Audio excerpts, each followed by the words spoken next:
Medium తీసుకువచ్చినందుకు ఒక చంద్రబాబుతో యుద్ధం చేయాల్సి వస్తా ఉంది.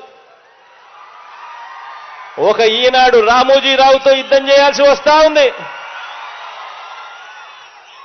ఒక ఏబిఎన్ ఆంధ్రజ్యోతితో యుద్ధం చేయాల్సి వస్తా ఉంది. ఒక టీవీ5తో యుద్ధం చేయాల్సి వస్తా ఉంది.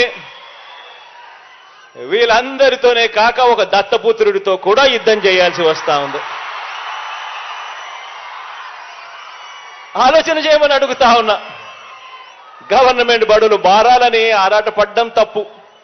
గవర్నమెంట్ బడులలో ఇంగ్లీష్ మీడియం తేవాలని తపన పడడం తప్పు. ఇలా ఆరాటపడినందుకు ఇంతమందితో యుద్ధం చేయాల్సి వస్తా ఉంది. కానీ ఆశ్చర్యం ఏమిటో తెలుసా?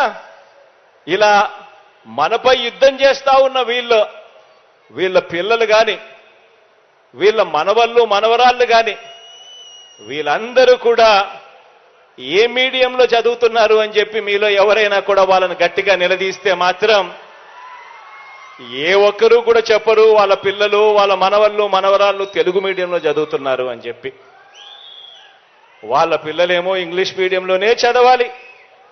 కానీ మన పిల్లలు అదే ఇంగ్లీష్ మీడియంలో చదవడానికి మీ జగన్ అడుగులు ముందుకు వేస్తే మాత్రం తెలుగు భాష అంతరించిపోతుంది అని చెప్పి ఏకంగా యాగి చేస్తూ మన మీద యుద్ధాన్నే ప్రకటిస్తా ఉన్నారు వీళ్ళంతా కూడా. ఆలోచన చేయమని అడుగుతా ఉన్నా. నేను చెప్తా ఉన్న ప్రతి మాట కూడా ఆలోచన చేయమని కోరుతా ఉన్నా. తల్లిదండ్రులు పిల్లలు అందరూ కూడా గమనించాలని చెప్పి కూడా కోరుతా ఉన్నా. పెత్తందారులైన వారికో ధర్మమట, పేదలైన మీకో ధర్మమట. వారి పిల్లలకు ఓ బడంట, మన పిల్లలకు ఇంకో బడట. వారి చదువులు వేరట, మన చదువులు వేరట. ఆలోచన చేయమని అడుగుతా ఉన్నా. పెత్తందారులుగా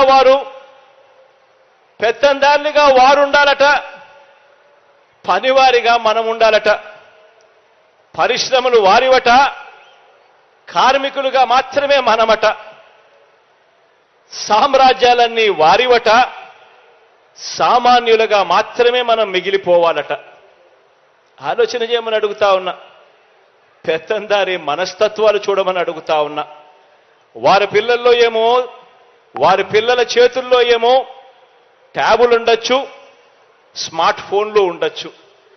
కానీ మీ పిల్లల చేతుల్లో మాత్రం, మన పిల్లల చేతుల్లో మాత్రం మీ జగన్ పిల్లలకు ట్యాబులు ఇస్తే మాత్రం ఆ పిల్లలు ఆ ట్యాబుల్లో ఏమేమో చూస్తూ చెడిపోతున్నారు అని చెప్పి యాగి చేస్తారు.